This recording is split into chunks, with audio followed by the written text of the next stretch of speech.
Hello everyone, this is another video of previous year question discussion. Today we'll be taking Waiting for Godot. And the years which we'll be discussing is of 2017 to 2021. Waiting for Godot is a paper 2 and it is a very important work because it belongs to absurd drama. And also, every year questions have been asked from Waiting for Godot, so you cannot skip it. It is an important work. So, talking about a little bit about absurd drama. Absurd drama basically focuses on the ideas of existentialism, and it expresses like what happens when human existence has no meaning, the purpose, and therefore all the communication. When it all the communication breaks down, it was basically it was designated for the place of the absurdist fiction written by the European playwrights in late 1950s. Like it is about after the world wars, and there was no meaning to life, and the people and the writers were just focusing on the ideas of existentialism. So the absurd in the play takes the form of man's reaction to the world, which apparently is without meaning. Or man was also presented as a puppet, controlled or managed by the invisible outside forces.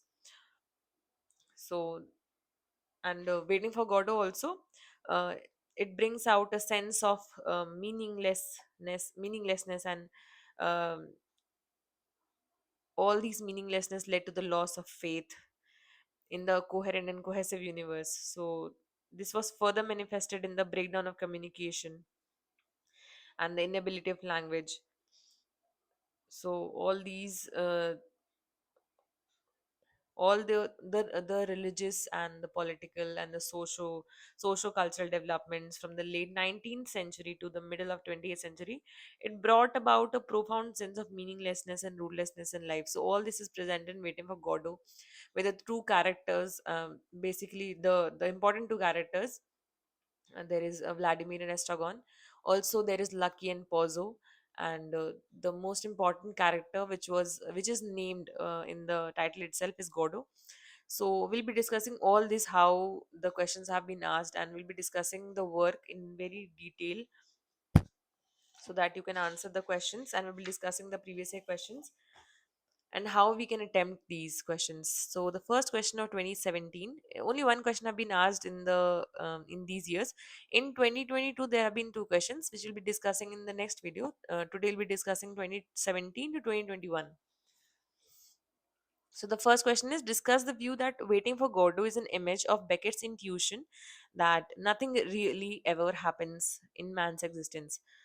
So before discussing, one thing also, see, when I had read Waiting for Godot for the first time. Before it, I had also read other absurd dramas. I had also read The Birthday Party of Harold Pinter. But Waiting for Godot was a different one, because Waiting for Godot is like, when I read it, I found it not meaningless. I found it a little bit different from meaningless actually. It was so full of communication, I found it.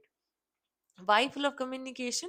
Because see, every day we keep on doing the same thing. If you're preparing for UPSC or any competitive exam, or you're doing anything, even if you're going to college every day, you go to college, you come back home, you do the same things every day. Like morning, you have the same routine, evening, you have the same routine, and at night, you sleep. And then again, morning, you do the same thing. So there is repetition in our daily life. If you view your weekly, like, habits, you can see there is a repetition in these days. Like you don't do extraordinary things every day. Every day there is very mild change into every day, but still we have a sense um of like hope, or a sense of change, like in the near future, everything may change. We have a hope of everything might get different, or might get better in the coming future. But actually every day we're doing the same things and expecting greater results. So this was which hit me hard, of how such a thought could have come to an artist like Samuel Beckett, could have thought about it, and he has so beautifully presented this thought, this idea, this uh, an undercurrent of meaninglessness which is going in all of our lives. This undercurrent of meaninglessness has been so beautifully presented in Waiting for Godot, and in just two acts he presents how things are actually happening, how people are living actually. So I found not Waiting for Godot not as a work of 1950s and the post war work. I found it like it was a representation of the life which all of us are living. Like Vladimir and Estragons are doing the repetitive things every day. There is a breakdown of communication, just like the age in which we are living. There we are doing repetitive things every day. We're doing the same things every day, but we are still are hoping for something which is like the Godot here in our lives. Godot is something which might change, which might bring change. We hope for something or someone or any result or anything which will happen to our lives and everything will change. So that is also Godot for our lives. So I could really relate to Waiting for Godot, and it is a very beautiful work. I mean, all the works which have been given in the syllabus are really great, really great. We can learn a lot from all these works. And literature is what I feel is this only. Like, you have to connect to literature and you have to understand the essence. Even if you do not understand some sentences, even if you do not understand some phrases, some characters are very difficult to understand if you feel. But still, if you get the essence of what the writer is trying to speak, or what the writer was feeling when he was or she was writing the work, this is more important. This brings your originality, the core, the rawness of your answer will come only when you have this profound sense of understanding of the writer's work. So get into the mind, try to get into the mind, the feeling, the understanding, the emotion of the writer, and then you can understand why really he was using these such sentences, why the play is just compacted into two acts. There is not three acts, there is not one act. He said that one act would be shorter and three acts would be too long, and two acts is completely appropriate to describe how life is. So when you are if you're stuck into any work, just try to understand the thought process of the writer. If you can understand the thought process of the writer, into which age was the person born. Why I'm saying, if any work you are discussing, if any work you are reading, why is the series of doing any work is to do the ages, the to do to like to complete the age in which the person was born, the writer was born, or to read about the writer of how he has been living his life. Why this series has to be followed before reading the work? Because you need to understand why was the person writing such work. Because any writer, if I will write a work, let's suppose if I am writing something, I will write something which I've experienced. I will write something which I have thought about, something which I've contemplated, something which I've analyzed, something which I've manifested, anything about my own experience. I will not write something if I'm living in 21st century. I cannot write something about like the previous or the any life which I have not lived. So that is the thing. That is why it is advisable to read about the writer. Even if I write about a robot which is to be living, which will be living in 22nd century, if I write about something like that, if I write about a girl whose life is in 22nd century, I will be writing in it being biased about, like, I'll be writing it in context with the 21st century only. I cannot go into the future and see how the 22nd century will actually be. I will write it in context to 21st century. So this was my experience. If I see how things are changing, how things are happening, like while Samuel Beckett was writing, how he was experiencing the world, was what was the meaninglessness of life, what was the meaning of life, how things are happening. So he's writing something which he has experienced from his core, if you understand what I'm trying to speak. So that is why it is very necessary to read about the age in which he has written or she has written, any artist has written, and the life happenings of the artist. So it is necessary to understand the work. Okay, coming back, discuss the view. What Waiting for God is in that Waiting for God is an image of Beckett's intuition that nothing really ever happens in man's existence. So yeah, like Waiting for Godot embodies Beckett's intuition of fundamental stasis and meaninglessness of human existence.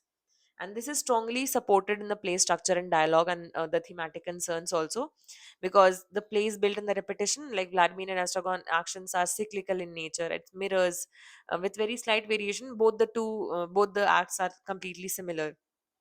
Like they put on and off the boots, they discuss about the radish, they engage into fruitless debates. They also constantly checks the time, and they reiterate like nothing to be done. And this highlights the character's entrapment in a repetitive cycle.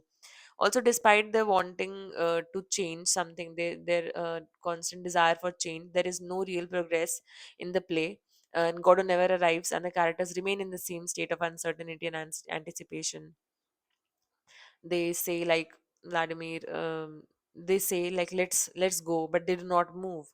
So this repeated exchange at the end of each act epitomizes their inability to break free from the stasis. Also, their like Gordo is an ambiguity. Like Gordo is the central object of their waiting, and it remains an enigma. His identity, his purpose, and his potential arrival are all shrouded in ambiguity. Now, this ambiguity reflects a place a broader concern with the absence of meaning of human existence. And Vladimir and Estragon dialogues are also nonsensical. It is filled with uh, it is devoid with any real substance. It reflects the character's inability to communicate. Like like Vladimir says, "Pull on your trousers." Then Estragon replies, "Do you want me to pull off my trousers?" And they seem to do nothing. Also, there is Vladimir and Estragon are paralyzed by their indecision and their inability to act.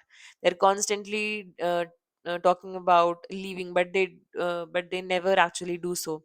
And their entire existence, is defined by the dependence on Gordo's arrival. There is no agency of their own.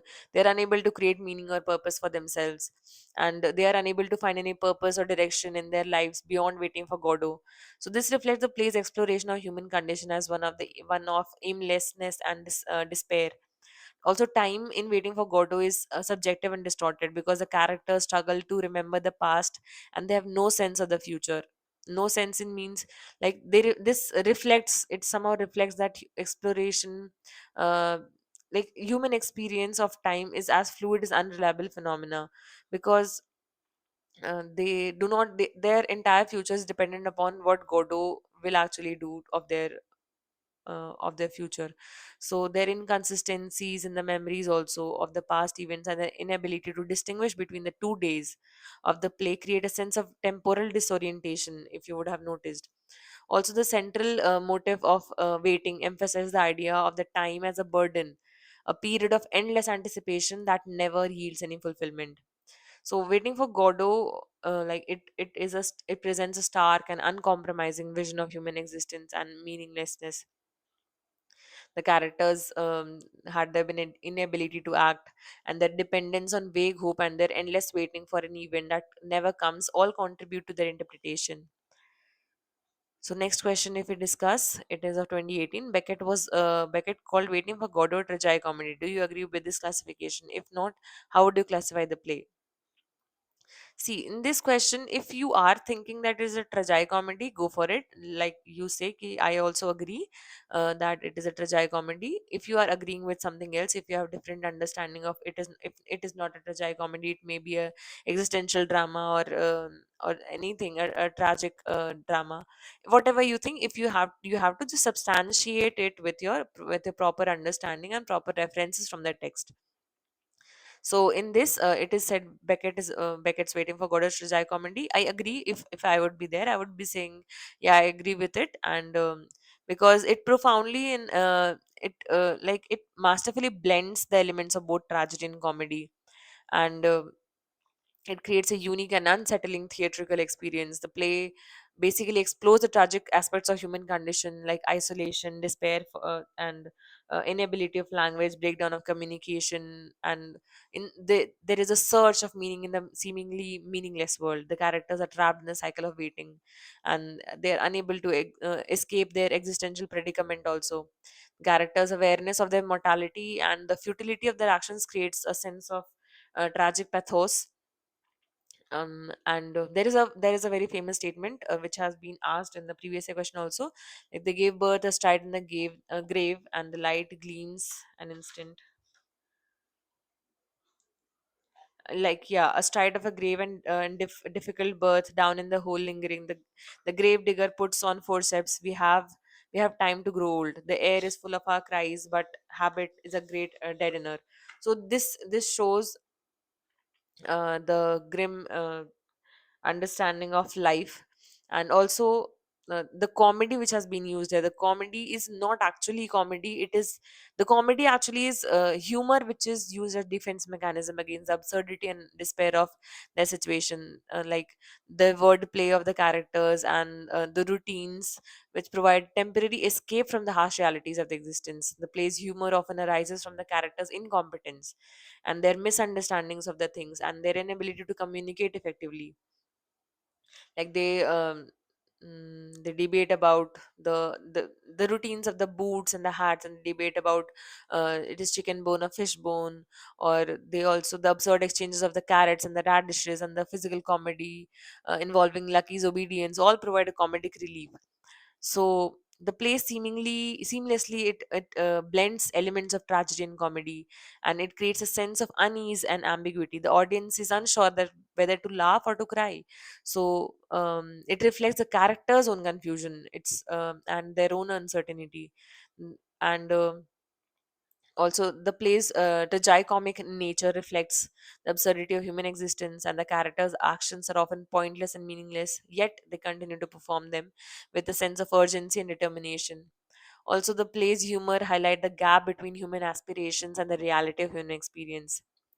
So, if you think it is not a tragicomedy, you can, like, substantiate it, like saying it is an absurdist drama, or it is an existential drama, whatever you feel. And just conclude it like the play masterfully blends the elements of both the genres and creates a unique theatrical experience that reflects the absurdity and complexity of human condition. While other classifications may capture certain aspects of the play, they fail to encompass the full range of emotional and intellectual depth. Next question is of 2019. Waiting for Godot is essentially a joke on the whole theatrical experience, an extended invitation to the audience to get up and leave. Okay, so this is something which the audience of those era, like the era in which it was written, would think about. But after it was published, and after people understood the plight of the people living in the post-war era, they understood how Waiting for Godot is an act of communication and not just um, a joke. Yeah, basically, which is written there, and nothing is going to happen. The play keeps telling us discuss. So, the play, in its relentless repetition and a lack of resolution, can indeed be seen as a joke to the audience.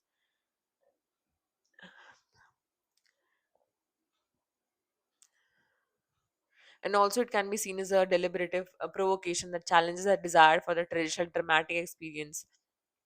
Like, how it is how it is a joke to the audience, because the central premise of the play and is the character's expectation for God's arrival, and this expectation is constantly reinforced, only to be repeatedly frustrated. Like, uh, it creates a sense of growing unease because Godot actually never comes, and a feeling that nothing is ever going to happen creates an unease in the audience.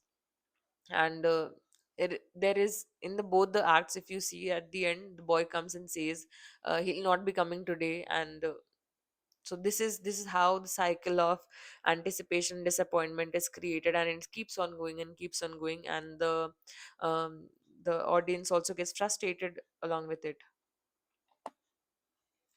Also, the play deliberately avoids any traditional plot structure. Like, if you see, there is no clear beginning, there is no clear middle, or there is no end proper, and the play do not lead to any resolution.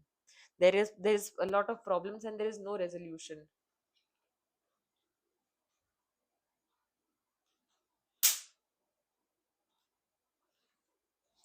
There is a lack of narrative progression, and it frustrates the audience and like the audience desired a proper satisfying dramatic arc like in the previous theatrical experience which they had, of like of Shakespeare, if you see, of any other age if you see. And the Waiting for Godot, the drama which it presents is completely different from the dramas of the previous ages.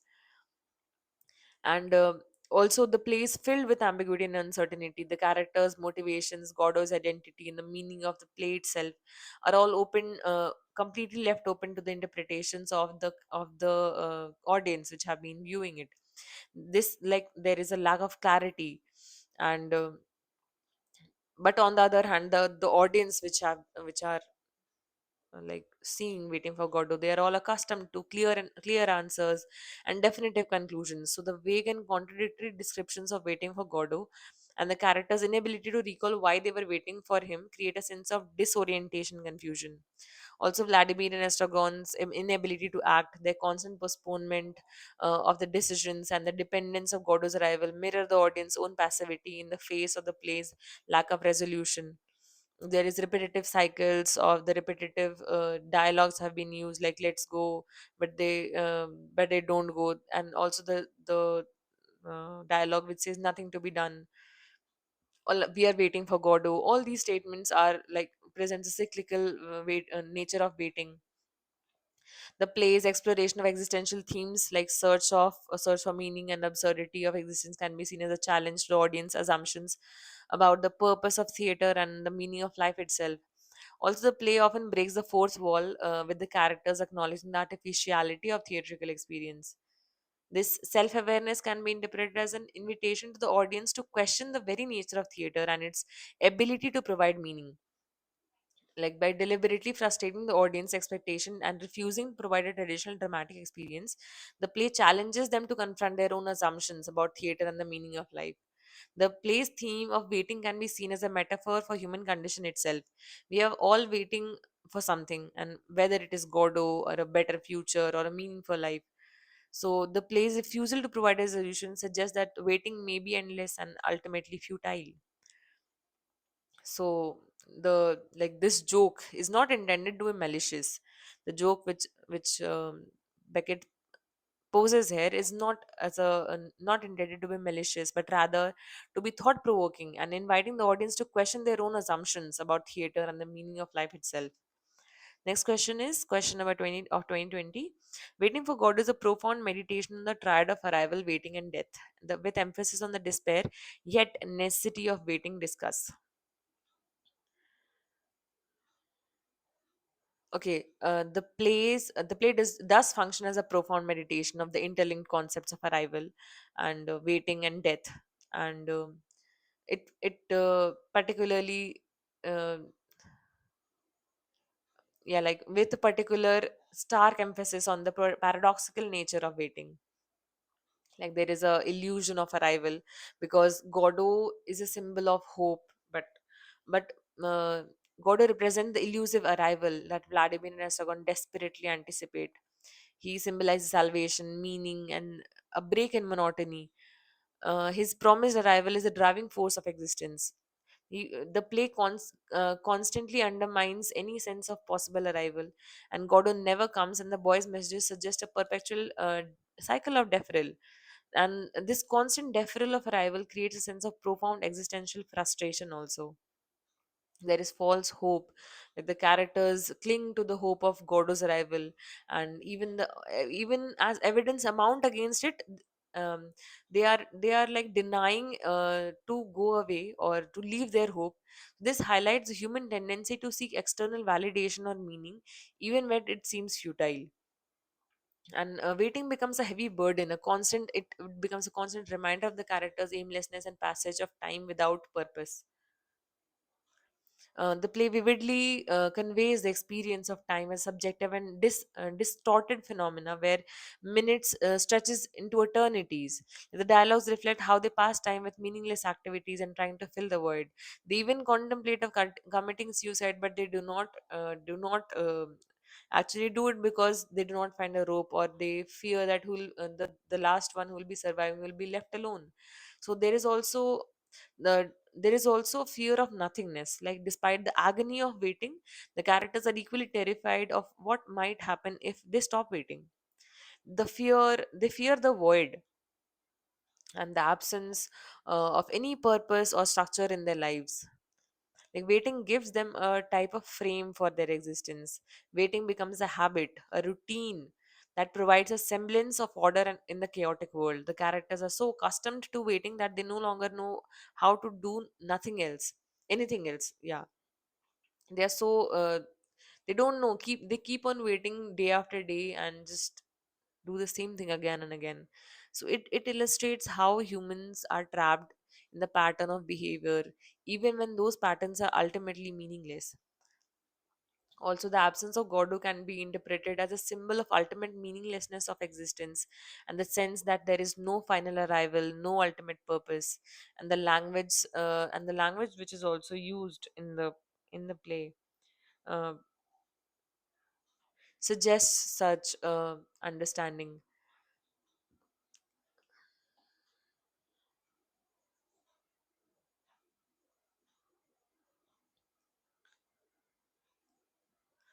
Okay, waiting also can be like seen as a liminal space, a state of being between life and death, because the characters are neither fully alive nor fully dead, but rather trapped in a state of suspended animation. So this reinforces the play's sense of existential stasis and the feeling that nothing truly happens.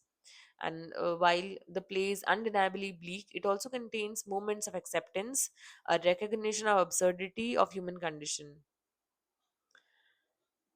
The character's constant discussion about Gordo and their reliance on his arrival underscores the theme of waiting. Also, the decline of Pozo in a constant visual reminder of death. So, waiting for Gordo presents a profound and unsettling meditation on the human condition, where waiting becomes a metaphor for the search of meaning in the world that often seems devoid of it. Moving on to next question. This is 2021 absurd theater. So in these years we see only one question have been asked, but in 2022 there have been two questions which have been asked. We'll discuss that question in the next video. This is 2021 question: absurd theater reflects the existential dilemma and the irrationality of life. Examine this statement with the critical analysis of Beckett's Waiting for Godot. So yeah, this is an existential dilemma because there is meaninglessness and absurdity. Like, the absurdist theater confronts the audience with the apparent lack of inherent meaning in the human existence. The characters action, the dialogue, and their very existence often seem pointless and illogical.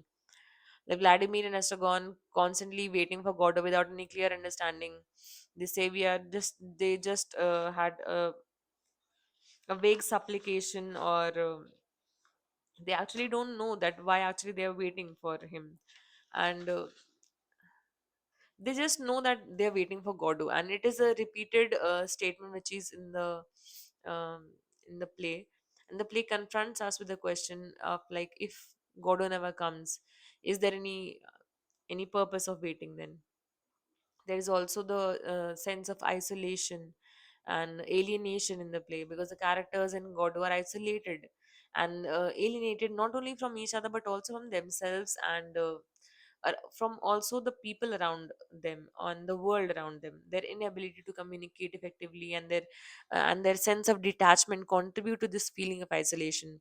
The fragmented and often nonsensical dialogues of Vladimir and Estragon all reveals their inability to connect to the deeper level. They also say nothing ever happens, nobody comes, nobody goes.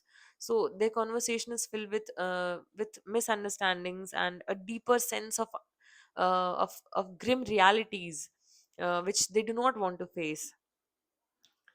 And they know actually that nothing can be done. Estragon says nothing can be done, and I resume the struggle. So they know that nothing is going to change, but they still keep on waiting for the hope, which they think is going to give them a sense of freedom and responsibility.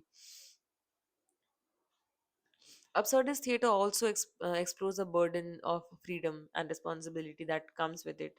Like the characters in the Godot are free to choose what they have to do with their life, but they are paralyzed with this freedom. Even after saying let's go, they do not move. So it presents how they're paralyzed with the freedom of choice. The characters in Godot struggle to define themselves in the place in the world, and they lack a clear sense of identity and are constantly questioning their own existence. Absurdist theater also shows like there's a breakdown of language, and the characters use repetitive dialogues, and the wordplay and the illogical exchanges between Vladimir and Estragon.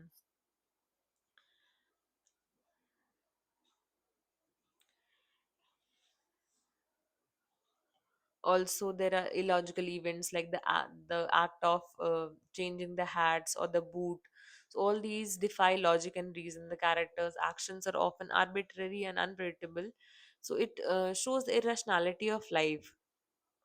So the events in God do not follow logical progression, and there is no clear sense of casualty, and the play lacks any plot development. There is both the acts, if you see, are somewhat identical. We don't know that how many, maybe a day would have passed between the two acts, a year might have passed, or we don't know what is the amount of time which have been passed between the two acts. So there is no plot development. It is a cyclical structure of the play, and it emphasizes the absence of any meaning or progression or resolution. The play deliberately violates the audience's expectation of traditional theater, and the lack of plot, the ambiguous characters, and the unresolved ending all contribute to this sense of disorientation. So, Waiting for Godot is a powerful representation of existential dilemma and the irrationality of life. It challenges the audience to confront the fundamental questions of existence and to acknowledge the absurdity of human condition. So, this is all of your understanding. Add your understanding to the questions, and when you read, like you mark all the statements which you will be using to substantiate your understanding. There have been some of the phrases like Estragon says, I'm in hell. Then he also says, do you think God sees me? So all this shows how grim reality they are in. And there is they understand that they are doing the same thing. They are like this. He says like they all change, only we can't. So being aware of something and being aware of what they are doing, even then they are so trapped into their own understanding and their own state of life that they cannot change. So it brings out how Beckett has used the sentences and brevity. With brevity he has tried to capture the human emotion. So when you're reading, just highlight all the sentences which you can use to substantiate your answers, and keep writing answers. This is uh, this is to say, like, maintain your consistency, everything is possible. See, when I was writing the answers in my initial phases, I was thinking I lack some of the understanding and I do not know much about the answer, or I do not have much content about writing. So even if you are facing such questions and some doubts which you are facing, do not hesitate. You can ask whatever doubt you are facing, whatever problems you are facing, and we'll try to resolve all those things. And for that being, when you are making your notes and when you are reading, maintain your consistency, write at least one answer every day, because it really helps, and it will bring out your own understanding of the play or of the work will become the core of the answer. So don't hesitate in like carving it. Why why shall we copy anybody else or anybody else's answer? You need to have your own understanding, and by maintaining your consistency, everything is possible. It is a very beautiful optional. It will not just help you in passing the exam, but also it will help you in understanding life, and also in in the years much ahead of your life, you'll be remembering all these works and the learnings from all these works. So it is a very beautiful optional, and all the beautiful works which have been mentioned in the syllabus are amazing, and you'll be remembering all these. So try to understand the works and the essence and the feelings of the works which have been mentioned in the work and the syllabus. So, and keep practicing the answers, and you'll do it. It is not that difficult. If even if you are not understanding some of the things, keep on reading and keep on practicing the answers, and we'll be able to um, write better answers every day. Okay, we'll be discussing other questions in our next video. Till then, thank you.